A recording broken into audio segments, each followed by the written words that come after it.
السلام علیکم ورحمۃ اللہ وبرکاتہ۔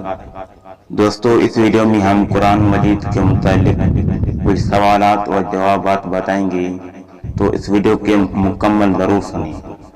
پہلا سوال ہے، ایسی کون سی سورت ہے جس کے شروع میں بسم اللہ نہیں ہے؟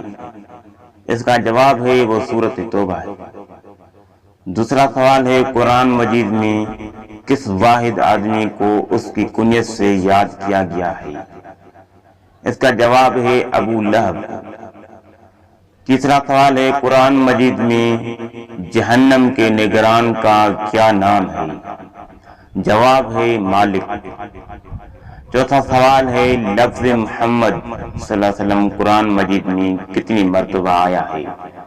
جواب ہے قرآن مجید میں 4 مرتبہ آیا ہے۔ پانچواں سوال ہے، کسی کافر کا نام سے ایک سورت قرآن مجید میں موجود ہے؟ جواب ہے سورت لہب۔ چھٹا سوال ہے، اللہ تعالیٰ نے قرآن مجید کا ذکر کتنے ناموں سے کیا ہے؟ تو جواب ہے 55 ناموں سے۔ اگر ویڈیو اچھی لگی تو چینل کو سبسکرائب کریں اور بیل آئیکن پر کلک کریں۔